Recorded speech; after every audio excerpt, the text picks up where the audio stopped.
Tá, então é o seguinte, em relação, é bom disso é que ele sabe tudo, né? Então ele só me fofocou aqui, os diagnósticos secundários. Qual o problema dessa afecção? São os diagnósticos secundários. A maioria desses pacientes, aqui tem muitos pacientes, eles atravessam a vida com diagnóstico secundário. Não estou falando que a pessoa só tem aquele diagnóstico que não é aquilo, ele pode ter isso de forma dupla, ele pode ter isso mais aquilo. Mas fibromialgia, osteoartrite, osteoartrose, síndrome da ativação mastocitária, né? E déficit de tensão, déficit de concentração, hiperatividade e assim por diante, são inúmeros os diagnósticos secundários. Né? Os adolescentes com escoliose, com hiperdordose, com hipercifose, com deformidade torácica e assim por diante, quando na verdade os pés planos, né, válvulas planos, tudo tem um único endereço. Não tem esse monte de nome, tem um único endereço e essas manifestações, elas não tinham que estar ali. Elas estão ali por erros nossos, por erros humanos, eticamente falando.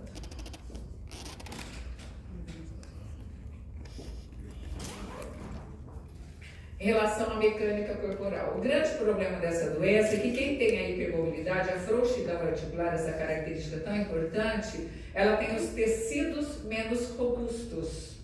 Os tecidos, eles não estão o suficiente para as demandas diárias. Então essas pessoas têm menos rendimento para quase tudo. Elas se diferenciam, inclusive, na mesma família. Às vezes, numa família, você tem uma pessoa altamente comprometida, na outra menos e na outra quase invisível. Mas a gente sabe que de literatura são 50%, mas na prática clínica diária são 100%. Então, os tecidos são menos robustos para as demandas diárias. Por isso que essas pessoas têm menos rendimento e a vida deles tem duração curta na produtividade. Por isso que essas pessoas têm tanta dificuldade em se manter no trabalho. Por isso que essas pessoas se afastam tanto. Por isso que o esporte é vida curta. Por isso que o circo é vida curta. Por isso que o esporte de elite é vida curta. Porque ali nós temos um viés da sociedade fragilizada. Os tecidos são frágeis. Eles lesam por muito menos. E é para isso que eles precisam ser preparados. Se o pediatra faz o diagnóstico, se ele identifica a característica e faz os encaminhamentos com relação aos cuidados, e essa família tem que ser acompanhada até terminar o processo de crescimento estatural. Isso é para salvar a pessoa. Terminou esse período, pode soltar, gente, como diz na minha terra, solta com a corda. O que tinha que acontecer de pior já foi, o que tem por vir é muito menos, tá? E não exclui a pessoa da sociedade.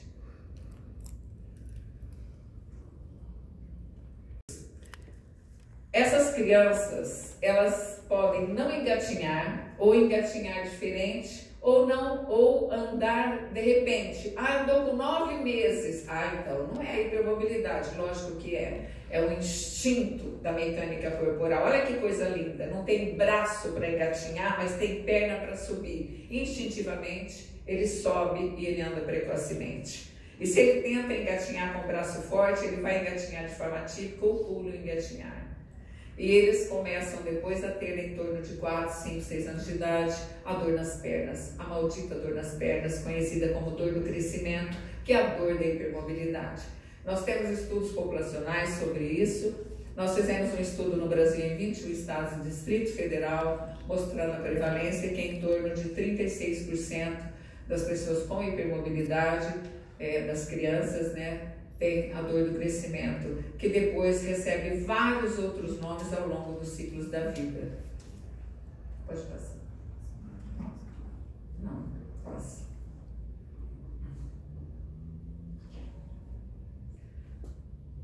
Eu tenho uma imagem, mas pode passar que eu não quero passar. É uma imagem de crianças, eu vou só falar, pode fechar. As crianças que têm hipermobilidade são diferentes. A pele é diferente, toca. O problema é que a família que tem hipermobilidade, todo mundo é meio molinho, todo mundo tem a pele sedosa, um toca no outro, eles não vão perceber. Aí quando o namorado, um amigo, um vizinho, alguém toca, nossa, como você é macio. Então é isso mesmo. A textura da pele é diferente. O bebê é diferente. Você pega no bebê é diferente e a mãe fala, meu bebê é diferente. O meu bebê parece que vai deslocar, e às vezes desloca. Às vezes até nasce com luxação de quadril, luxação de ombro. Eu vou finalizando. Então eles têm características próprias. O pé desabado, e às vezes o joelho é desalinhado. O cotovelo é um horror. Por isso eles luxam com facilidade. E ali começam os microtraumas que viram macrotraumas ainda na infância, que exacerbam na adolescência. Na adolescência deforma o tórax, deforma a coluna, deforma o quadril, deforma o joelho, deforma o pé. E é uma pessoa que começa a ter tantos problemas. Porque para dificultar um pouco mais, são pessoas bonitas. A gente faz o congresso com a presença de pacientes e isso está na literatura. São pessoas de uma beleza diferenciada. Então ele chega no profissional, o profissional olha, não tem cara de doente. Como você é doente? Isso aí é psicológico. A gente sabe que depois vira um problema psicológico e psiquiátrico. Alguns até nascem com algum potencial, isso ainda tem que ser muito estudado. A gente até publicou numa revista de psiquiatria, uma revista de alto impacto. Mas a maioria dos problemas psicológicos e psiquiátricos são oriundos dos tratos que eles recebem na família, na comunidade, né, na sociedade, nas escolas, entre os amigos e muito bullying. Tá? Gente, muito obrigada. Gente, eu queria chamar aqui na mesa a doutora Renata Flores Tibiriçá.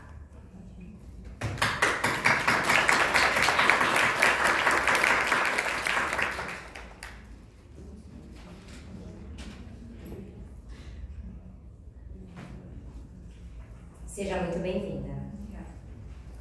Agora quem irá falar é o professor Dr. Matheus Lamari, formação em fisioterapia pela Universidade Estadual de Londrina, residência pela FAMERP em reabilitação física UEL, mestre em ciências da saúde pela FAMERP, doutorado em ciências da saúde pela FAMERP, pós-graduação em preceptoria, é isso? Pelo Hospital, pós-graduação em Fisioterapia do Trabalho Sírio-Libanês, Ergonomia pela FAMERP, professor adjunto ao programa de pós-graduação Unilago e FAMERP. Parecer, isso podia pegar mais leve, né?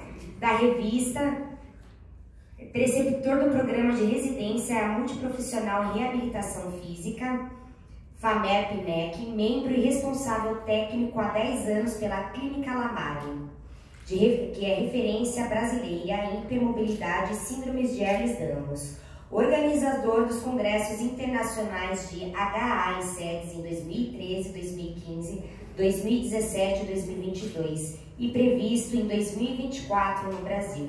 Autor de diversos artigos científicos nacionais e internacionais sobre HA e SED. Muito bem-vindo. Obrigado. Para poder passar, né? Eu só vou colocar o meu slide.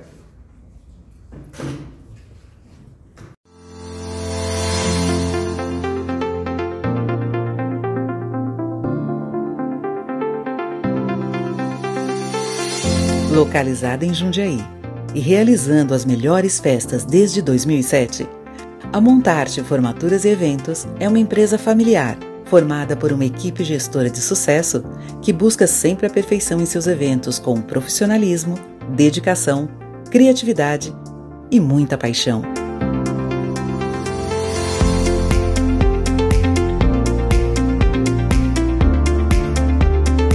Nossa missão é tornar o sonho de cada formando em um grande evento, transformando cada segundo em um momento único e inesquecível. Vem fazer parte desta família. Vem para a Montarte você também. Vem!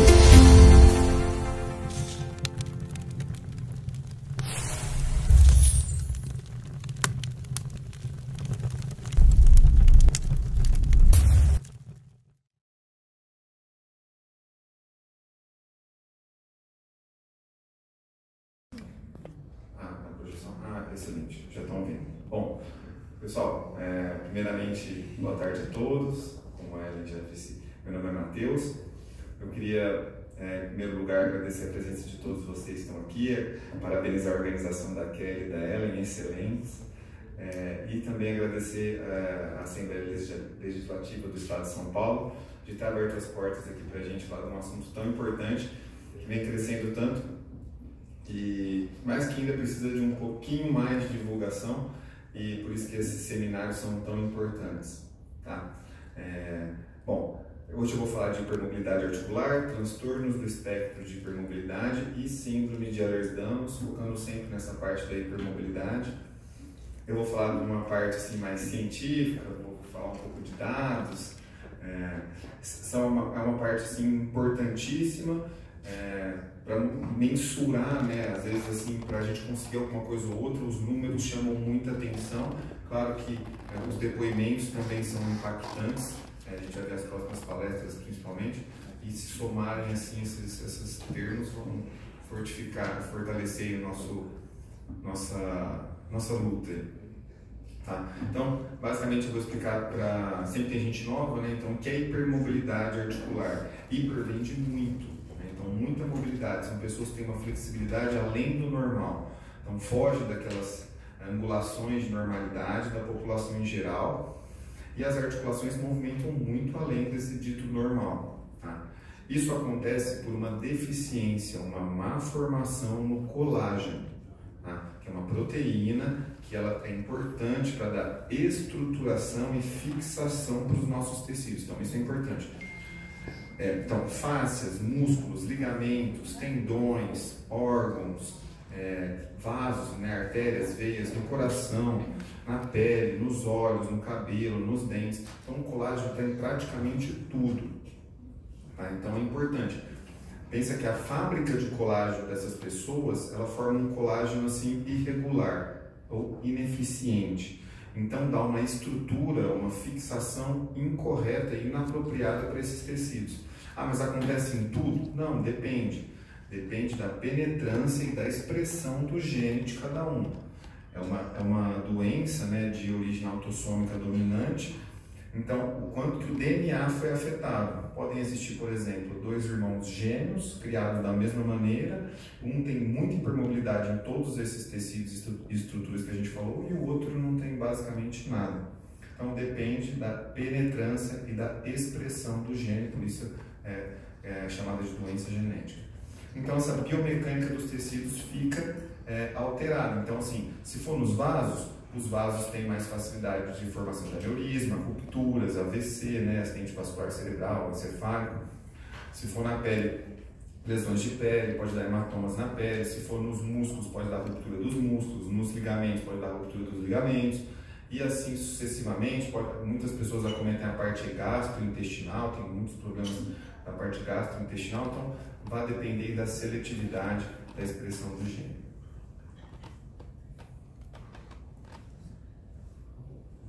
Não está passando, alguém consegue passar? Vê ali mais, você consegue passar.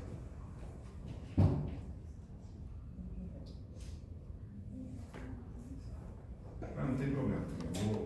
Se conseguir passar, fica mais didático para o pessoal, por causa das imagens. Tá. Então, esse slide é bem importante, gente. Muitas pessoas ainda se confundem em relação à hipermobilidade, transtorno, SED. Tá? Então, prestem muita atenção aqui que eu vou explicar a diferença, lógico que resumidamente, entre eles. Isso aqui dá para uma aula de horas, assim, dias, um curso, né? Então, assim, hipermobilidade articular é entendida como apenas uma característica, não é uma doença, são apenas são pessoas que têm muita flexibilidade, além do normal. Isso chama atenção, é passivo de tratamento, no caso, pelo menos orientações para não ser adquiridos, que a pessoa pode muito bem passar para os outros estágios. Então, como vocês podem ver, existem 3 estágios, 3 níveis, a gente pode falar assim, para tornar isso mais didático. Esse primeiro estágio, que é a hipermobilidade articular, são pessoas que têm muita flexibilidade, mas não têm sinais e sintomas que levam à importância disso, mas precisa de atenção. Para o segundo nível, existem os transtornos do espectro da hipermobilidade, o que já é sintomático. E, em linhas gerais, já são sintomas musculoesqueléticos. Podem ter outros tipos de sintomas, mas em geral são esses. que são lesões musculares, ligamentares, ósseas, com fraturas, de tendões, ligamentos, enfim, a parte basicamente do aparelho locomotor. Esse seria o segundo nível. E o terceiro nível, aí já é a SED, que são as síndromes de Ehlers-Danlos do tipo hipermóvel, que eu vou falar no próximo slide todos os tipos de SED, mas essa é a mais predominante e gira em torno de 90% das pessoas que têm SED, tem a SED do tipo H, SED hipermóvel, que na maioria das vezes acaba sendo os casos mais graves. Mas, se bem acompanhada, se bem tratada, ela pode ter sinais e sintomas mais leves que o segundo nível, por exemplo. Tá? Mas já costuma acometer já a parte gastrointestinal, musculatura lisa, coração, artérias, veias, pele, outras estruturas, assim, o sarrafo é um pouco maior. Então, muita atenção nisso. Lembrando, uma pessoa com SED-H pode ter menos sinais e sintomas ou pode ter uma qualidade de vida muito melhor que uma pessoa que tem transtornos. Tudo depende do acompanhamento do segmento que foi feito. Entendeu? Esse slide é importante. Então, 3 níveis: hipermobilidade, transtornos e SED. E os sinais vão mudando, os sinais e sintomas vão mudando. O que precisa para a SED-H? Passar naqueles critérios que foram estabelecidos lá na nova nosologia de 2017, onde foram criados assim um sarrafo mais apertado, então afunila muito mais. Então, a maioria das pessoas tem o segundo nível, que é transtorno. Tá? Muitas pessoas acham que tem SED, mas não tem. Precisa passar nos critérios diagnósticos que são bem apertados. Tá? Por isso é considerado uma doença rara. Ou que nós acreditamos que as outras duas não sejam, mas isso ainda precisa de pesquisa para isso. Então aqui vocês conseguem ver todos os outros tipos de SED. Existem 13 subtipos de SED e uma nova pesquisa que comprova um 14º subtipo de SED. Tá? Como vocês podem ver, tem vários tipos, mas, como eu falei, 90%, em torno de 90% das pessoas com SED tem a SED tipo hipermóvel, aquela amarelinha ali na direita. Importantíssimo. Isso aqui é o que a gente quer atenção. Qual que é o objetivo, né, dessas nossas palestras da parte científica? Conscientizar a população, tanto a população em geral como a parte dos profissionais de saúde, professores, educadores físicos, enfim, para um diagnóstico precoce. E para isso precisa ser feito os testes de Beighton, que, como dito anteriormente, leva em torno de 2 minutos. Vai testar o 5º dedo, que se ele for para trás mais de 90 graus, ou 90 graus ou mais, esse teste é positivo. O teste do punho, tentar tocar o punho na região flexora do antebraço, então você tentar tocar o punho aqui nessa parte de dentro do braço.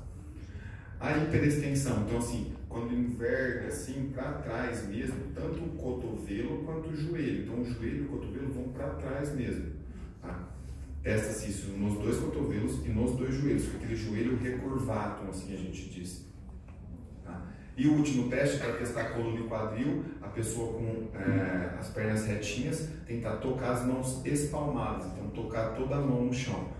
Então são 9 pontos de teste: os 2 dedos, os 2 punhos, os 2 cotovelos, os 2 joelhos e a coluna e quadril. 9 pontos. O que é dito para uma pessoa ser hipermóvel?